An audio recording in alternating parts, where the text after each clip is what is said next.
Good morning, everyone, or good afternoon or good evening, depending where you are today. Welcome to what has to be one of the more timely events we've done at the Asia Society Global Online Platform in some time. I'm Tom Nagorski, Executive Vice President here at the Asia Society in New York, or actually in Brooklyn, if the truth were known. Delighted to have you with us today for our program, President Biden and the Asia Inbox.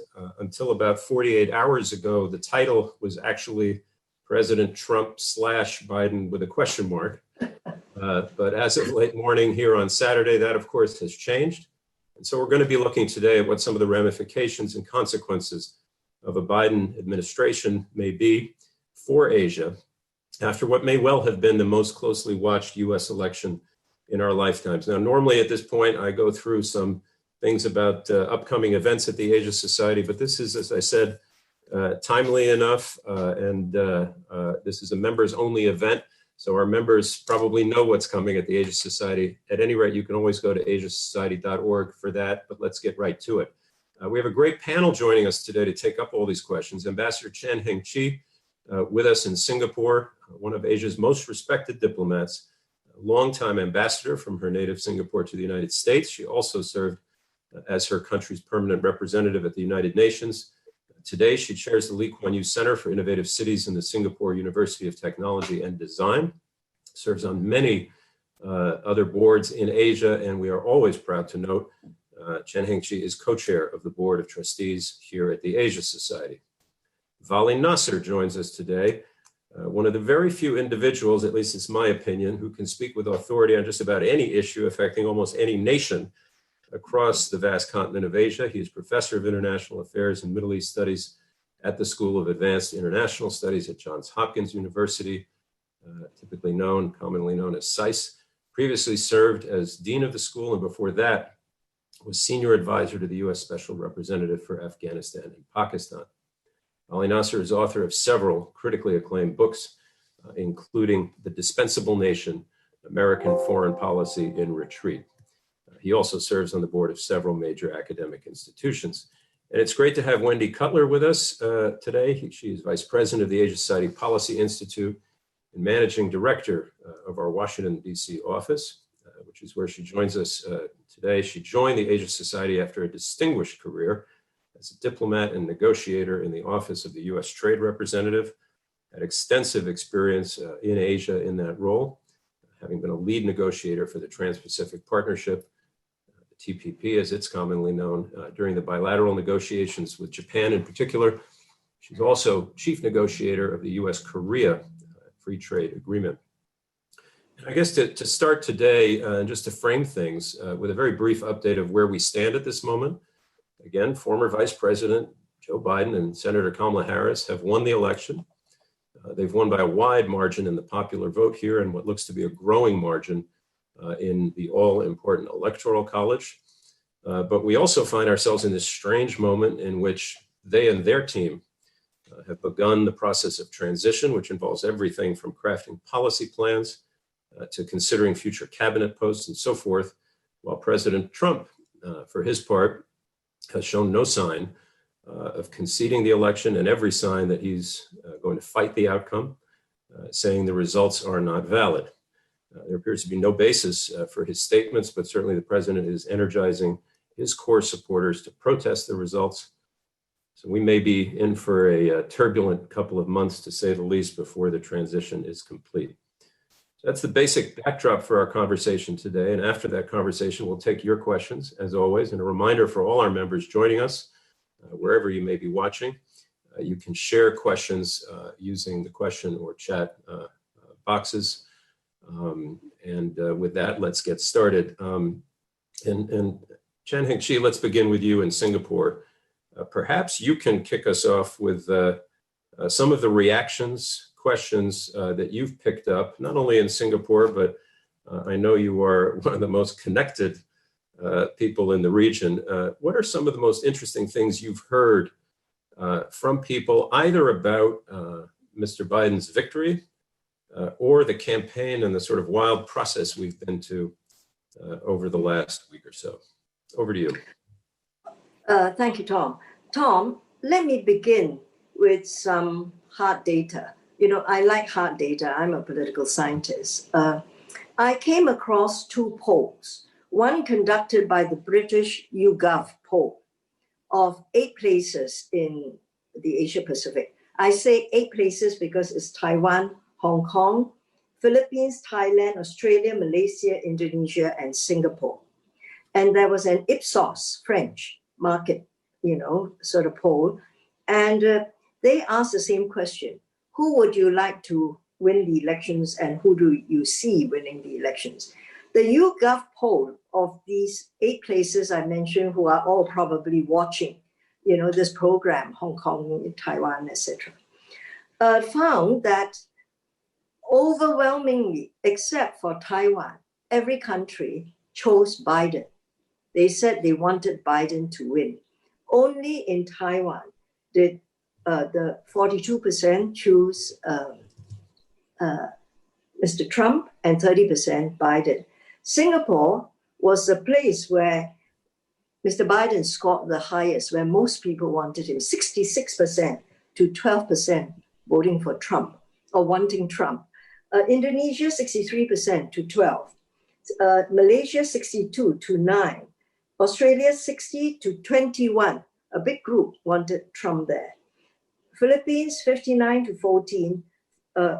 47 to 24. And Thailand, 59 to 14. Hong Kong, because you have Hong Kong viewers, 42% voted for Biden and 36% voted for Trump. And the Ipsos polls reflected the same. They either wanted Trump to win or wanted Biden to win or thought Biden would win.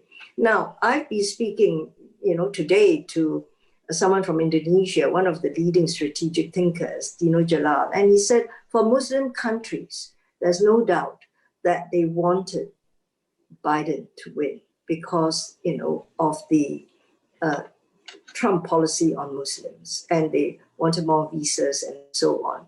Overall, I would say, and I've heard these comments not just in Singapore, but elsewhere. People use the word spectacle, gosh, what a spectacle. And can you imagine this is a US, United American political process?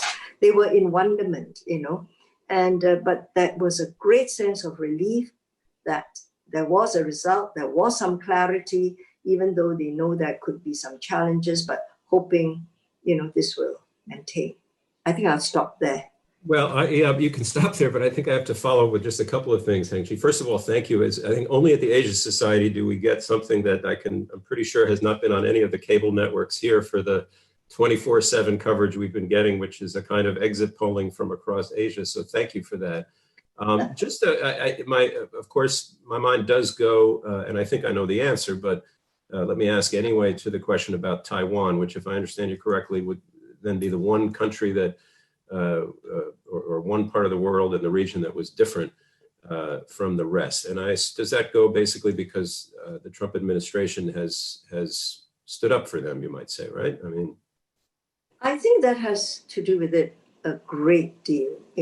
I think President Trump and his administration has helped to advance Taiwan's position diplomatically, and even in terms of its security position, and adding visits, official visits, and so on. Something Taiwan never had before from America. It's up to a point, and there was a limit. But I think the Trump administration extended those boundaries. Yeah. So Vali Nasr, maybe if we can come to you then for kind of the same question, but I'm struck Ambassador Chen used the phrase or the term spectacle and wonderment. But basically the same question to you, either about that spectacle or about the result itself. What are some of the more interesting things you've heard and reflections on both the election as a process and the election in terms of its outcome? So thank you very much for inviting me to this session. And it's great to be on this with Heng Chee and with Wendy, old friends. I would say at the popular level or in the media, what Heng Chee said about most of Asia is true of Middle East and South Asia as well, particularly outside of India, in the sense that uh, President Trump has brought a lot of disorder, a lot of angst. His policies, particularly the Muslim ban in the US, has been clearly directed at the Muslim world. The decisions regarding moving the embassy, American embassy, from Tel Aviv to Jerusalem, these are sort of signature events. And generally, there has been a great deal of desire for a Biden victory. In fact, I would say Iran, for instance, ranked among the countries that was watching the elections most on a daily basis. Daily newspapers in Iran were carrying live sessions with analysts in the US on par with what we would see on CNN or New York Times going forward. So this is probably the most watched election in the region, I would say. And then there are countries that were very unhappy with Biden's victory. I would say Saudi Arabia, in some segments of Israel, UAE, Bahrain. These are not countries that were welcoming Trump coming. But at the popular level, I would say there's tremendous amount of enthusiasm. At the government level, once you get into official policy making, I think it's much more divided. And there are those who genuinely welcome a Biden administration because they think it will reduce chances of conflict. It's much more orderly. It's going to put things at least on a predictable track, that there be a United States that you can engage in. There's a lot of countries who don't want to get squeezed between China and the US the way that Trump has been going about it. Secondly, I think there are countries that genuinely were benefiting from Trump, like Saudi Arabia, whose ruler got a lot of passes on varieties of issues from Trump. And then there are countries who are sitting in the middle. In other words, they really don't know. Like if you looked at a country like Pakistan or India, they want to see more from the Biden administration before they gauge which direction they would move in. But I would raise one issue, and going to the hard data notion that Heng Chee raised. I think the elections gives people a lot of pause, because the perception, particularly among thinkers, is that we're going to have back-to-back one-term presidencies. President Biden's age suggests to people that it's probably likely we're going to have another open election in 4 years. So the question is, how much can he get done in 4 years? What kind of an attitude can he come out of the gate with? A lot of countries may be hedging a lot more, thinking that, how much may they embrace? If you're North Korea or if you're Iran, you may think that, look, can get into another deal with the US, and in 4 years, you're going to have another Republican administration that's going to undo it. So the enthusiasm is tempered. And then they would look at the fact that, this was not a thumping victory that the Democrats were hoping for. I mean, they still may get the Senate, but they didn't sweep the Senate. They lost seats in the House. And it was quite a nail-biter for 3-4 days. And Trump did, better than people expected in popular vote. And so there is a sense that that Trump made a mess of things, but the movement that he brought forward may be back. That gives people pause. And finally, I would say people are really watching hard what's going to happen between now and January 20th. I mean, Trump is giving every indication that this is going to be as messy as it can get. And then what kind of a behavior is he going to pursue after he leaves office? And what is the United States in for? I would just give you an example. Yesterday, there was a report in one of the American newspapers citing sources in the State Department that the United States intends to put forward a sort of a flurry of new sanctions against Iran before January 20th. And there are rumors that there might be enactment of further sanctions against China today at the State Department. So everybody sort of is tightening their belts about how much damage might happen. And I'll stop there. Yeah, you leave us on a nice positive note. Thank you. No, but I mean, it is worth, I don't know how unusual it is, but it is quite unusual to have this period. We call it here lame duck period for an outgoing president. And there was a feeling here in the United States, right, that things were kind of over this weekend. And of course, even in a normal situation, they're not. And given everything you've just outlined, it's worth reminding that we are, 2+ months away from Inauguration Day. Wendy Cutler. Let me just add one thing, if I may, to what you said, which is, if we're going to be in a time period where there's going to be a lot of conflict between now and January 20th, the focus of the United States is going to be very internal. That gives room to a lot of the bureaucracy that President Trump has put in place on China, on Iran, on other countries to do things when nobody's paying attention.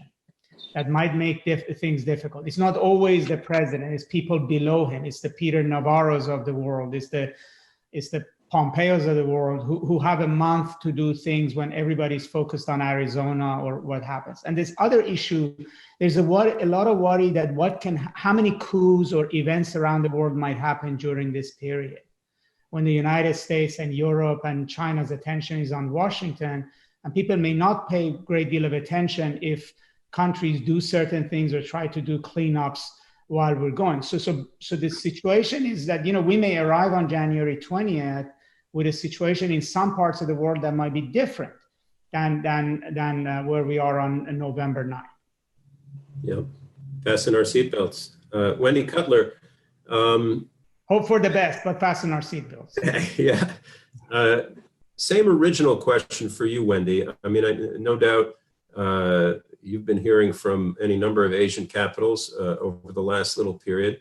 And I gather that there are real concerns about the divisions here. But let me just stop and just ask you, I mean, what are the fundamental top line concerns and questions you're getting from folks in Asia?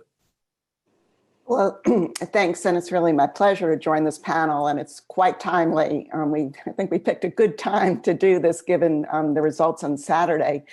Before I answer your question, I just want to have a moment of let's be a little upbeat and positive, okay? So a lot of the messages I was getting this weekend were the subject lines were congratulations, welcome back to the world stage, we're really excited. So I just want to kind of put that on the table before we kind of, put down a lot of markers on what might happen between now and January 20th. And then after that, I heard from some current and formal officials, things like, the return of multilateralism, the return to the US to international organizations, values, democracy. And these are all, quick, short emails. I got an email from a friend in Korea. Here in Korea, my friends rejoice, and we welcome America back, and we expect new days. I heard from Japan, where we hope the temperature is lowered and the US returns back to predictability and decency. So, I mean, I'd say just a real kind of welcoming and just glad that there's going to be a change in administration. Now, that said, a lot of what Vali and Heng Chee were saying, I couldn't agree with more. Because with every welcoming email, there was another one, like, what the hell is going on in your country? Someone from New Zealand said, with 70 million voters going for Trump and 48 million Americans saying the president is handling COVID well, your new president is going to have his work cut out for him. So I think there's a real appreciation of the divisions in this country and how not only that's going to play out and complicate the ability of President-elect Biden to govern, but also when do people start running for 2024 as well? I would just conclude on the remark that I find it fascinating that so much of what I'm hearing, some people around the world are becoming experts on our electoral system. So people, were emailing on Friday, if Biden wins Arizona, but he doesn't get Pennsylvania and Georgia's open, what does that mean?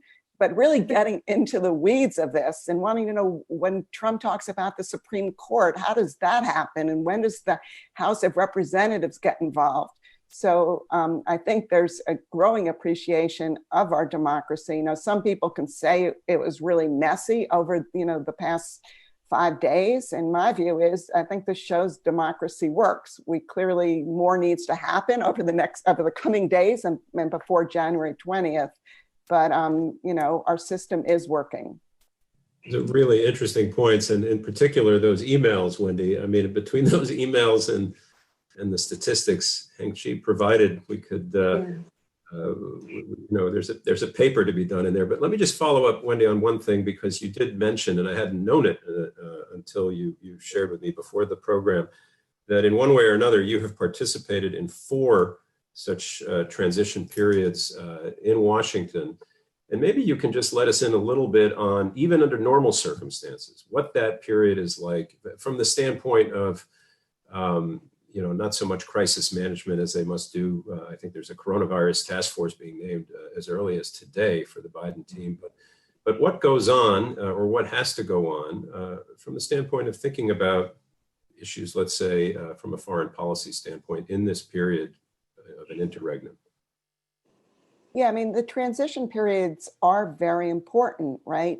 You mentioned before, it's about 2 months. I think people are counting 72 days. And it's a lot can happen or cannot happen over that period. Now, clearly, campaigns have their own transition teams. They're getting ready internally. But what they need to do over those days is to start interfacing with current people in the government, in the different government agencies, to find out what's on their mind, to learn more about like the personnel issues, and to find out like what decisions need to be taken, for example, in the first 100 days of an administration.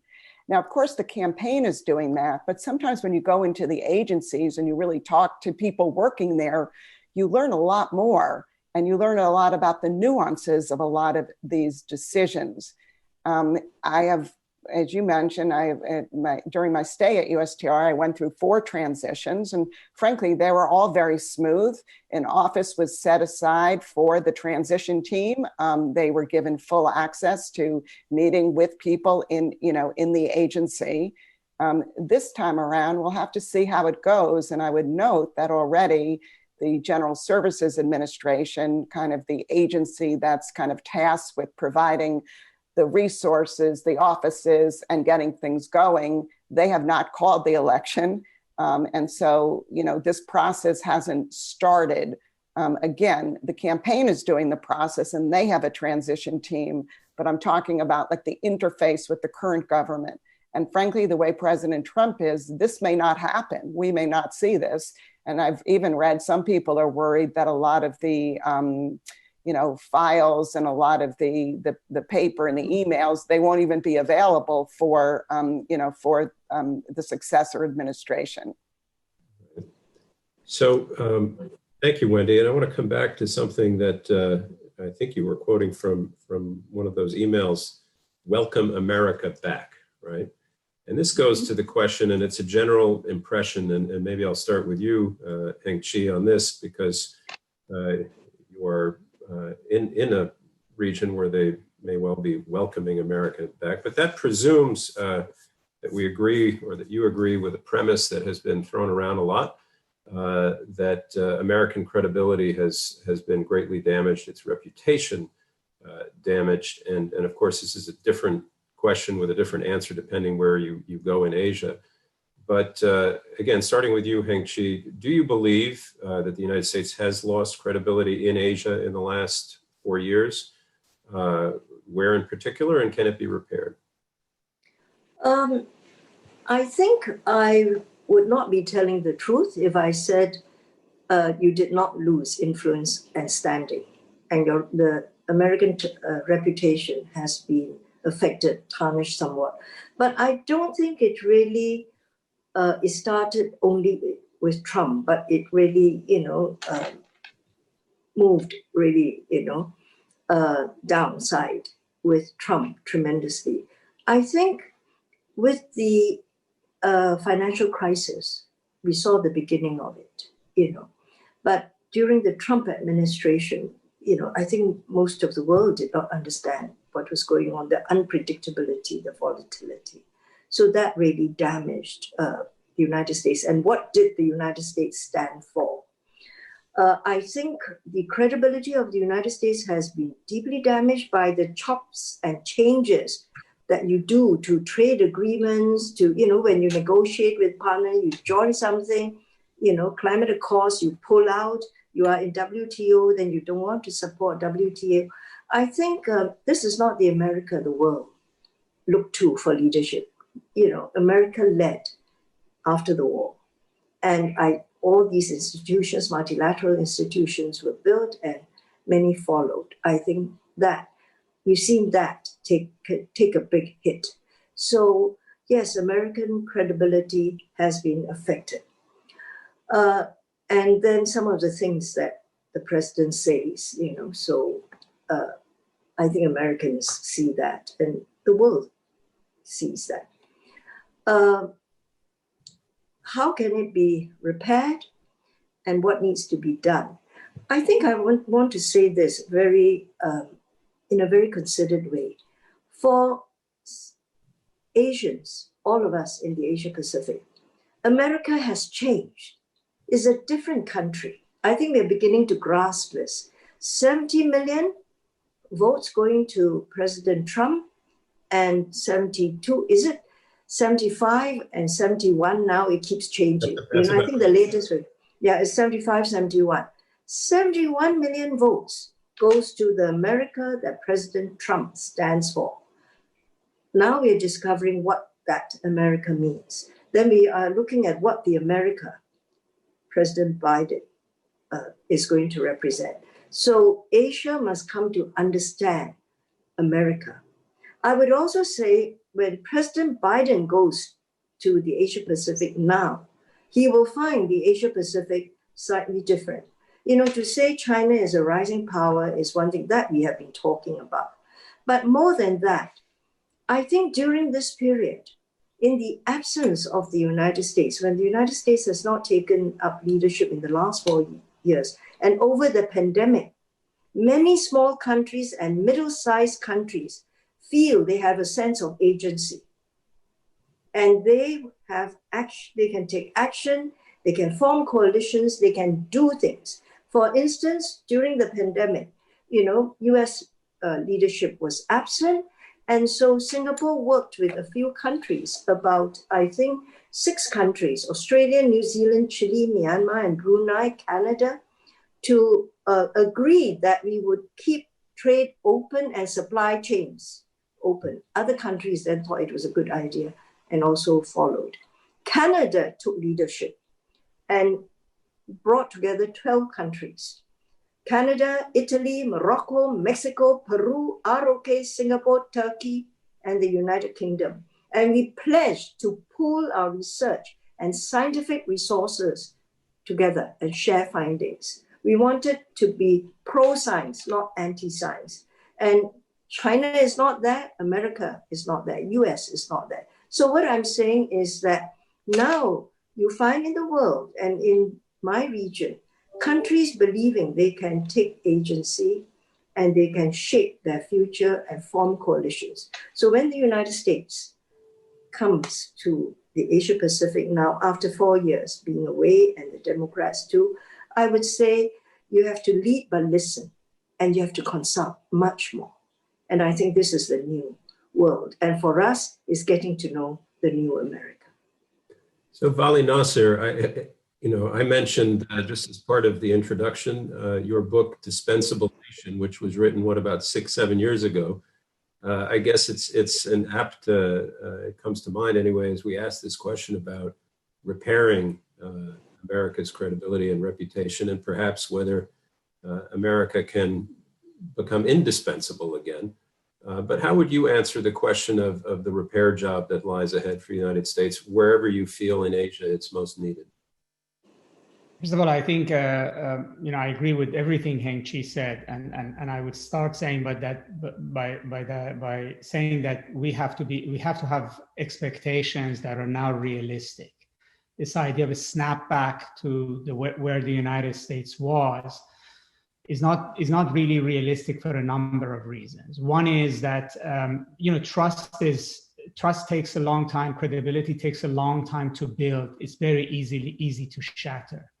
So it's not the president, it's what, as Heng Chee said, it's the American people. If President Trump, even after 4 years, can get 71 million votes, And also, let's not forget, there's a segment of the Democratic Party, which is also fairly non-interventionist, is hostile to trade, was hostile to TPP at its heyday. That it's very difficult to tell countries, particularly who have invested their security or national security, whether it's in Europe or in Asia, on a perception of United States that belongs to the post-Cold War, to the Cold War era, to now say you continue to think of the United States as the bulwark that it was. And that bulwark isn't there. The support for the kind of America we have in mind is not there. And yes, in the short run, I think President Biden will settle things down, lower the temperature, improve things, at least get us away from imminent crises that are unpredictable.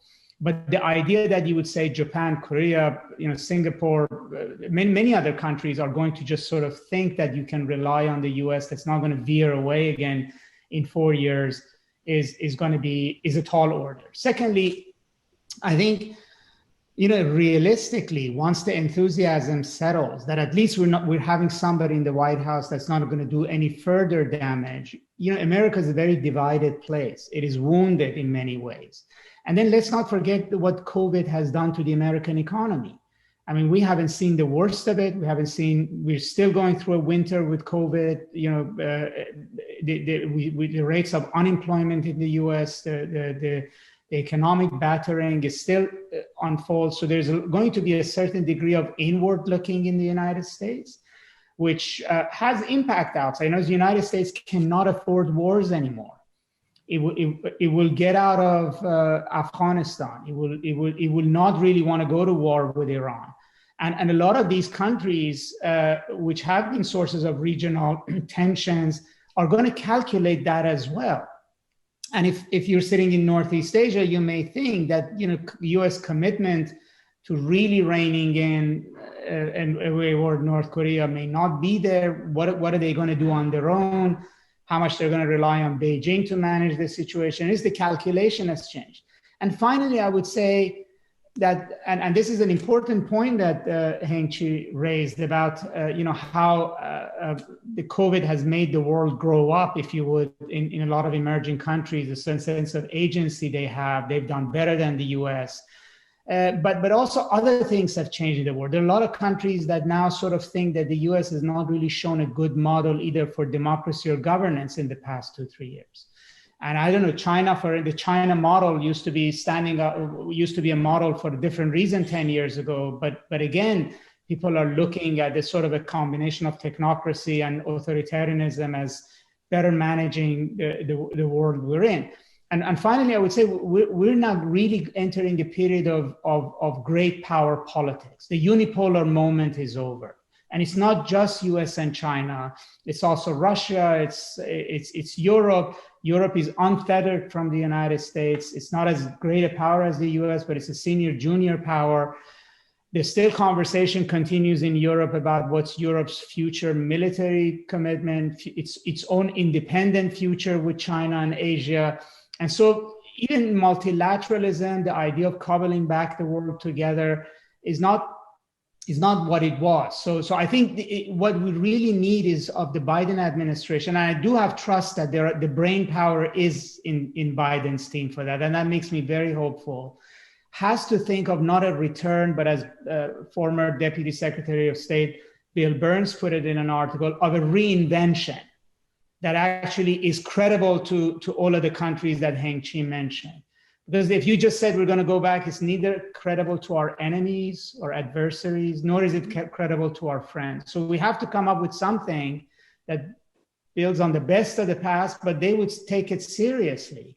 I mean, rather than providing unquestionable security that nobody believes in, we should talk a lot more about partnership in which US would make commitments, but so would countries in the region in a different way, that it would be more credible as a viable solution going forward. So I would second that. And I would say, I get a sense that US leadership is still wanted, but it's not the unilateralism and not the dominance. And you have to consult other countries and listen to what they have to say. So can we dive just a bit more deeply into the place where almost any discussion and conversation we ever have here takes us first, which is China. And on the one hand, there is, from what I pick up and read, at least in the press and the media around the world as well, not that much likely to change.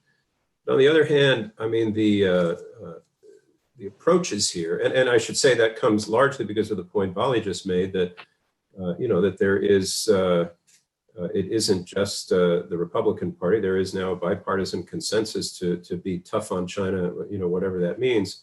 But I have to also imagine that Joe Biden sees not so much a transactional approach here, but he understands and values, at least the potential for a positive and constructive relationship with China. And certainly, as you've all said, in one way or another, the approach is going to be different. So I invite any of you to take up either what a Biden-China strategy might look like, or maybe with you, Heng, Chee, what the region might be hoping for or looking for in terms of a change from what we've seen in the last 4 years vis-a-vis China. I think most countries in the region want the United States to dial down the rhetoric.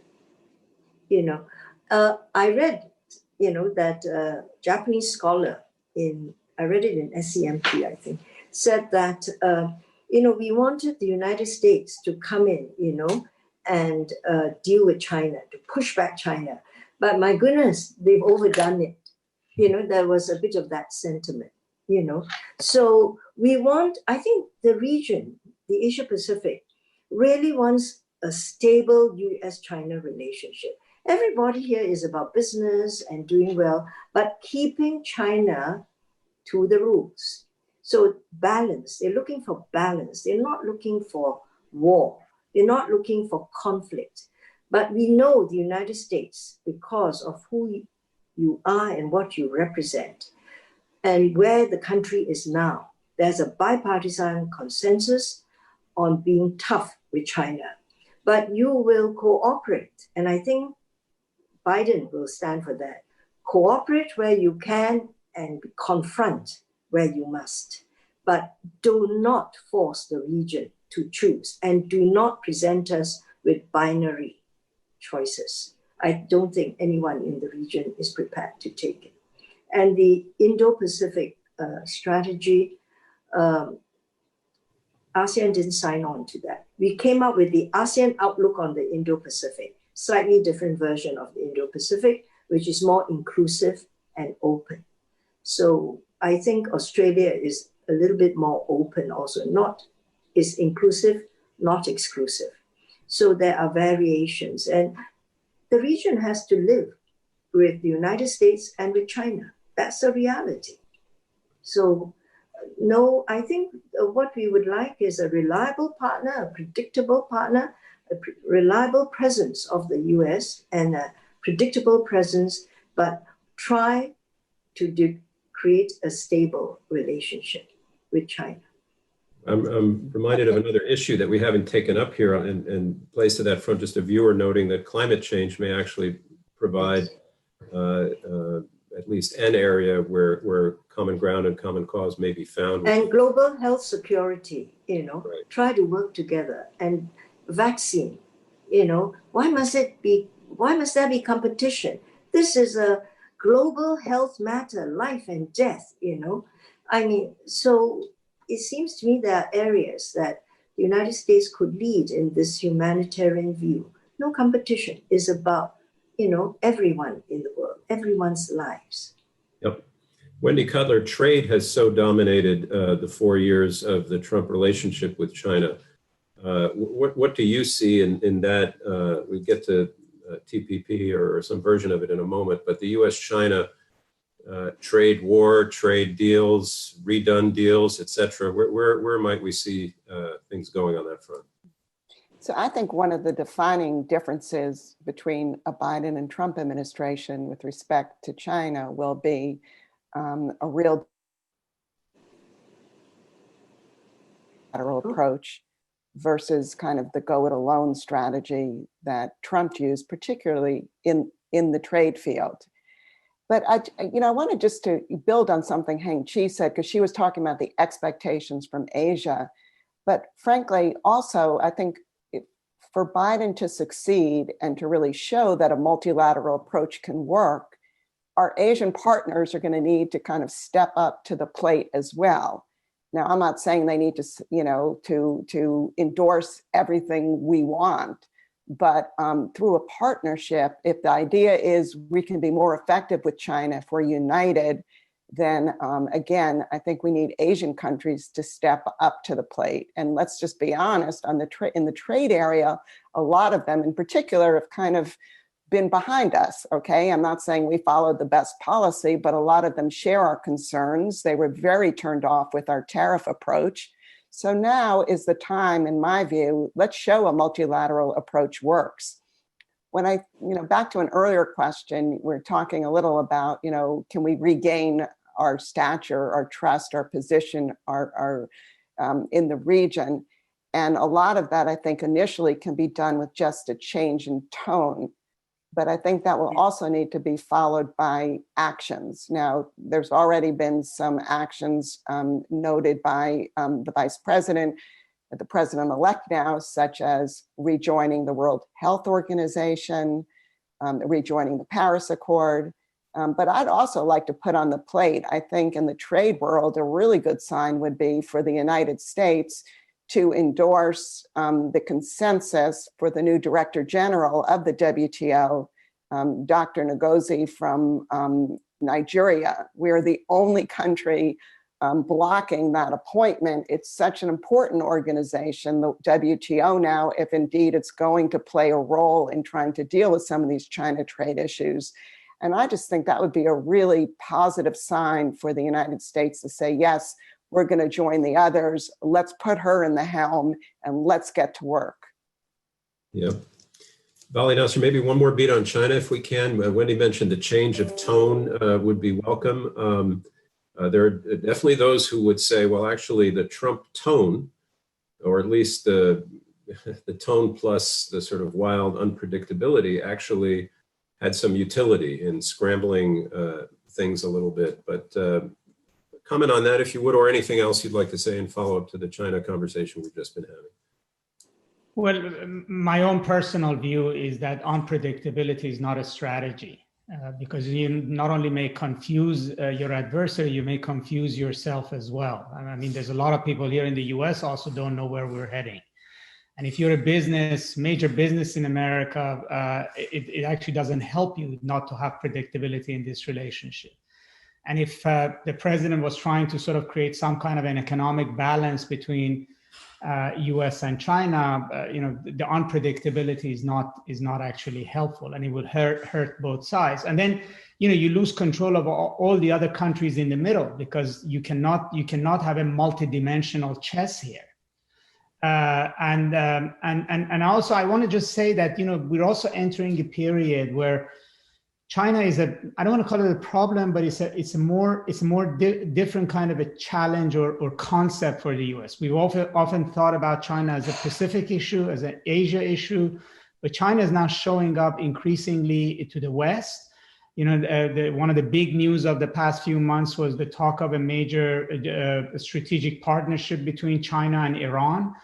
China and Turkey are talking about a strategic partnership. Now, we may say these are just not that big a deal. It's some money for Belt and Road that China puts in, but in the psychology of those countries, it matters. It just tells you that Turkey and Iran are both sort of turning eastward. They're getting more of it into a no man's land. It does give China certain leverage. Not that the Chinese are going to be sending aircraft carriers to the Persian Gulf, but the Chinese are selling nuclear facilities to Saudi Arabia. They're signing strategic partnerships with Iran. They're having border skirmishes with India. They're showing up in areas that are not traditionally places we've thought about China or what it means. And so it does require us to think a little bit more differently about how we're going to manage this global power. But I do think that, driving at a rapid pace on a narrow road in a massive truck, thinking of China policy is not really well thought out. And it's not just about China. I think with a host of issues, it's not clear where President Trump was taking the United States. I mean, the end game wasn't clear. Where is this going to stop? And how are you going to actually prevent the other side from, at some point, acting in a way that you had not predicted? I mean, when is that going to happen? I mean, just to say that they will not dare to react is a huge gamble that defies any reading of history in the past.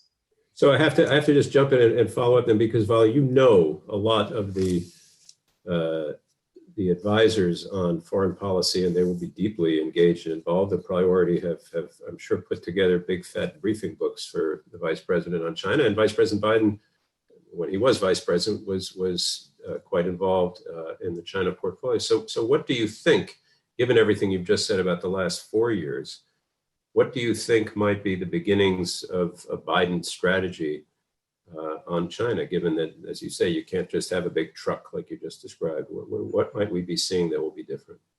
Well, I mean, and also Heng, Chee, and Wendy have been very involved here. I would say, the most hopeful thing I have about this administration is that President Biden will be a great communicator, and he also will set the tone with the Congress in a right way. And he has great relationships there. I mean, even with Lindsey Graham and the like. So as a president, his job would be to communicate to the American people American foreign policy and why it should be in a particular way. And then should be able to work with Congress, Senate, and House of Representatives to get things done on trade, et cetera. And I do think he has tremendous amount of capabilities there. He's probably very well endowed there. And then, the actual policy is not necessarily in his mind, even though he has tremendous amount of experience, but it's the team that he will bring. And, that was also something that was missing in the Trump administration. You had too many political hacks, too many people with no experience in foreign policy, and then no foreign policy process. As you could call the president's son-in-law or he would be watching somebody on Fox News, and that became policy or a policy statement or a tweet. So having people that people in Asia know, they have worked with in the past, they have relationships with, that people who are professional, that think about data and policy and proceed in a methodic way, I think that's going to be Biden's greatest contribution out of the gate. I mean, the return of professionals to Washington. I think that's the tremendous sort of exciting news. Now, what they can accomplish, we can debate on.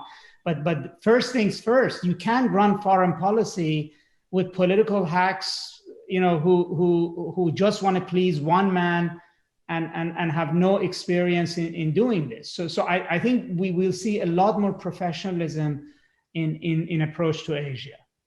So as the professionals come back, we have a question that will sound very simple, and it, I think goes to you, Wendy, but the answer probably isn't simple at all. Will the United States rejoin the TPP under a Biden administration? Now, again, just to refresh memories, I mean, again, this is a partnership and a trade agreement that Wendy Cutler was deeply involved in, as we said at the outset. I believe it was one of the first of several deals that President Trump said. I think he said about all of them, they're the worst deals ever negotiated, right? And so I guess there's two questions. Will the Biden administration be keen to do that? And are the countries that are signatories to the TPP really excited about having the United States back in? How does that work? I'll stop there. Well, this is a great opportunity for me to plug my latest Asia Society paper on this issue. So I would just refer you to our website, probably more you ever want to know about this question, but just a few takeaways I would share. And that is, I think it's very interesting as Biden's talked about rejoining the Paris Agreement, looking at the Iran agreement. He's been pretty quiet on TPP, and I think that's for a number of reasons, including that his party is very divided on trade, and he's made it clear that he's going to be focusing on domestic issues. rebuilding America, rebuilding America's competitiveness, dealing with COVID, rebuilding infrastructure, so we can negotiate trade agreements from a position of strength. So I don't rule it out, but part of me thinks maybe the days of doing these really big trade agreements may be either behind us or they're not going to be happening right away. And so one of the important takeaways from the paper I wrote is that even if we haven't made a decision on TPP, which I still believe makes sense for the United States, then we should look at narrower deals on specific issues to pursue in Asia, whether it be on digital trade, whether it be on climate and trade, whether it be on medical supply chains, but do something narrower. And why I think this makes sense, it would have an impact, and there are plenty of issues that coming out of COVID where we could really benefit from having rules develop with other countries.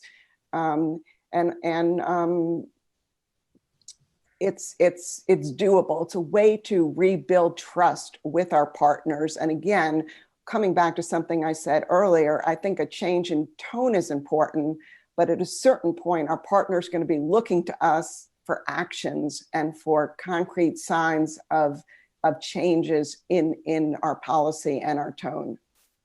Heng, Chee, did you have something you wanted to add to that? Thank you, Wendy. Yeah, well, actually, I wanted to add to Vali, but, I can also say something about what Wendy said.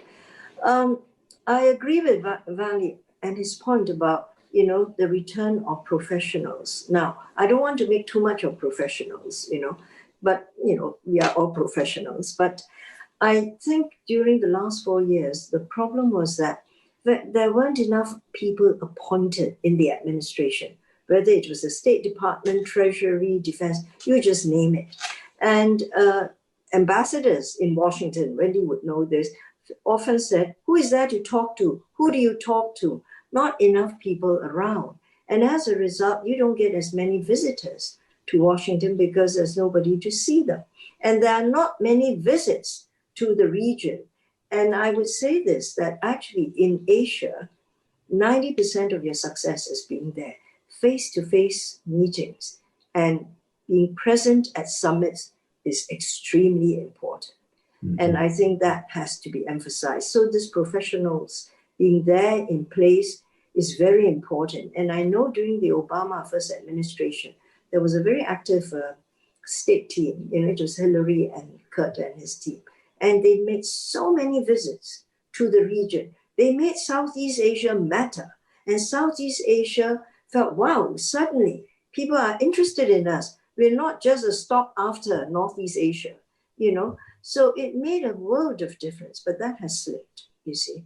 Yep. But I think I would, we wish Biden well and hope that he will come through and will be able to manage everything. But I think people in the region, certainly at the leadership level, realize what a difficult job he has, that the country is split. Congress will, Senate is in the hands of the Republicans unless there's a sudden flip. And the last time I recall, I was in Washington then, where the Senate Majority Leader Mitch McConnell said he would make Obama a one-term president. Now, is that his dedication now? You see, and so your internal fights, and it is a problem, because when the United States comes to the region, it should not be just to talk about military agreements, military and security cooperation. The region wants to hear you talk about trade, investment, assistance. And if you have a Congress that is not supportive, it's very hard for your president, for all President Biden's wanting to move, he would be, held back. So I think there's a realization in the region. We now know America, we've seen this, we've seen the fights in Congress and so on. So the leaderships, the political leaderships, the elites, know it is not easy. But you somehow wish it could be easier, and so I think that's where it stands. Yes, will we help? I think all the countries, the friends of the United States, would want to help if they can. It's within their, ability. But if you keep demanding payment for like bases, and so it just doesn't go down. Well, Korea, Japan, South Korea, and Japan. So we'll see when the issue comes up. You see, I've always said, how does a region choose? How do we choose? We don't sit there and say, we are now turning pro-China or we're turning pro-US. It doesn't happen like that. There are initiatives put on the table, initiatives put by the United States, initiatives put down by China. People signed up for TPP, then you took it away. You put the free and open Indo-Pacific there. Not many people signed up. China put down BRI, people signed up. AIIB, they signed up. RCEP, sign up. You see, so it's how many initiatives you can bring to the table. And that's how choice is made. So the United States and the Biden administration has to think up what sorts of agreements. So Wendy, to your point that you cannot do big agreements, can you do small agreements? Can you do, the smaller trade guarantees, investment guarantees? Do something, but there should be initiatives on the table. And can there be education initiatives? So people can sign on to it. And I think President Obama came with a big youth initiative in his administration to Southeast Asia. So it's actions, initiatives such as this that add up. Thank you, Heng Chee. I'm reminded as you speak, but also by a viewer who is reminding me that we've gone nearly an hour and I don't believe North Korea has come into the conversation.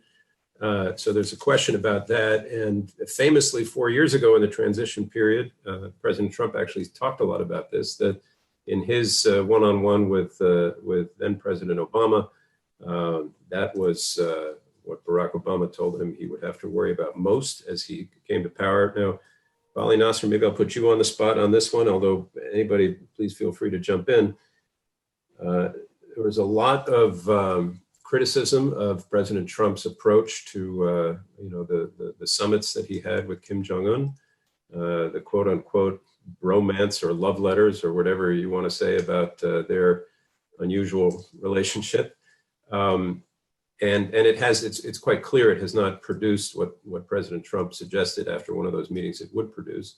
But it's also fair to say that, and not that this is an easy thing to tackle, but the record of predecessors wasn't great either. Is there anything in terms of a policy or strategy that you think we may be seeing that holds out any hope on that front?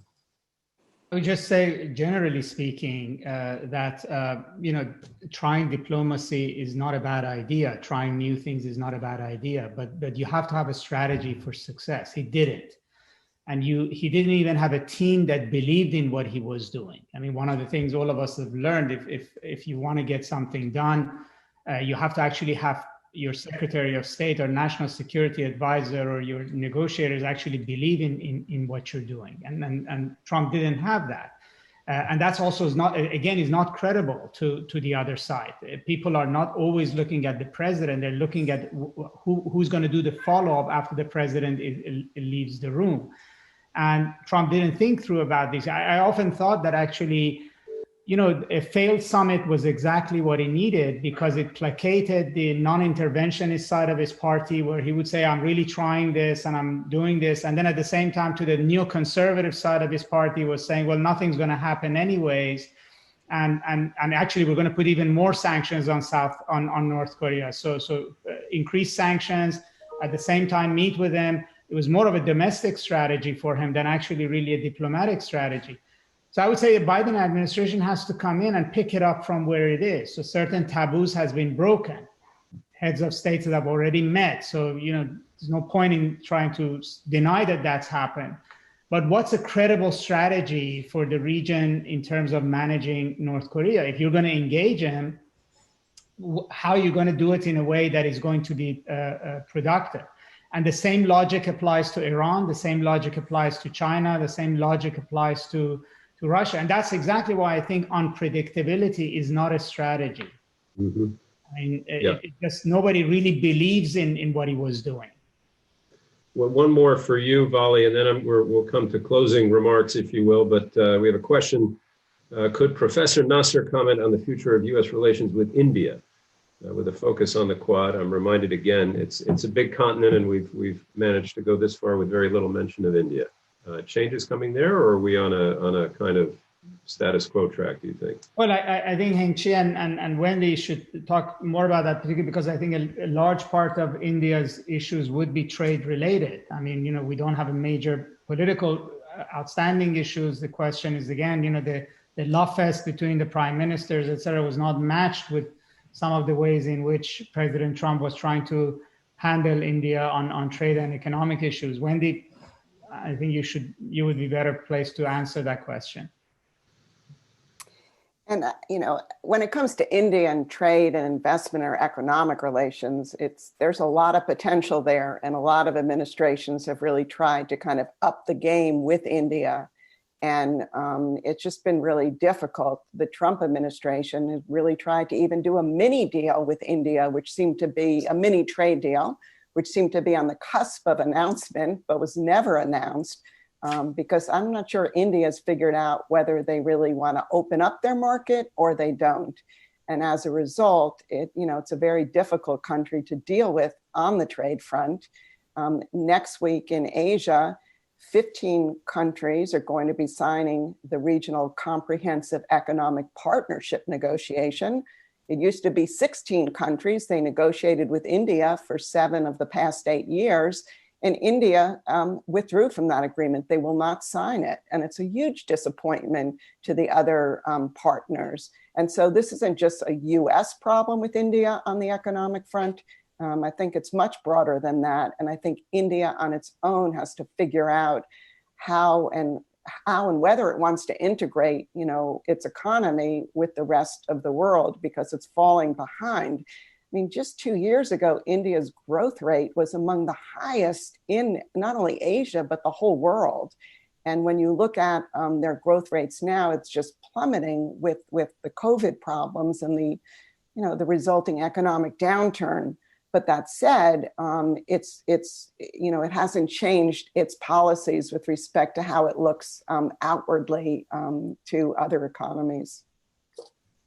Chee, did you want to jump in on that? Just to add this, I think the United States has been working with India from the time of Bill Clinton. He went to India and tried to develop the relationship with India. President Bush did the same, and I think President Obama. The question I ask is whether, and President Trump has gone there, but it's much more a personal relationship between Prime Minister Modi and President Trump.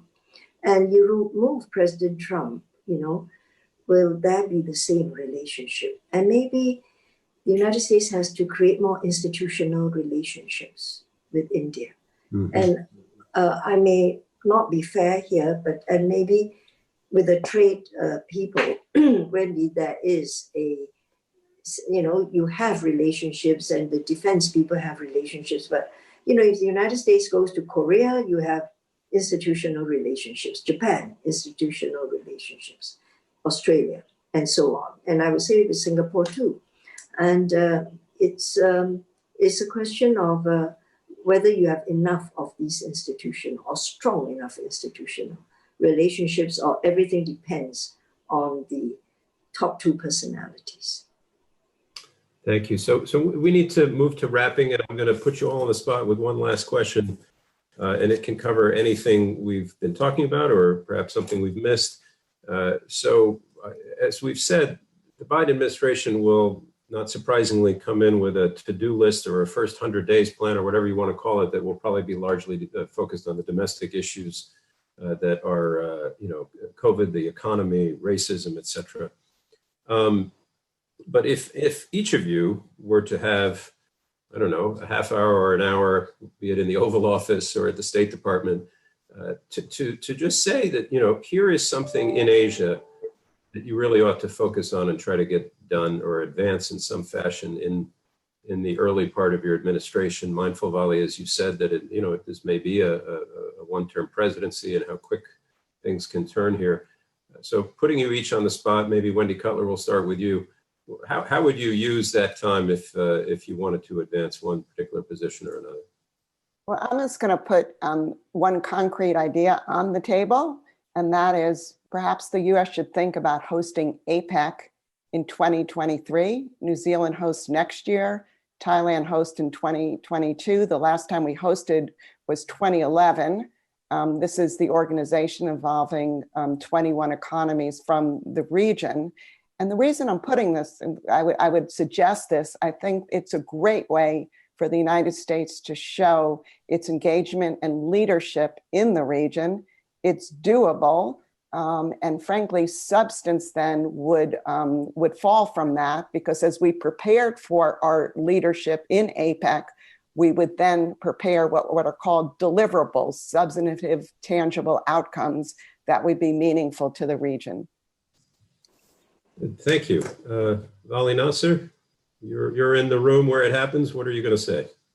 So I would say that, you have Southeast Asia, East Asia, where you have a lot of multilateral structures that exist in the region that the United States can work with. And then you look at West Asia, and it's just completely absent.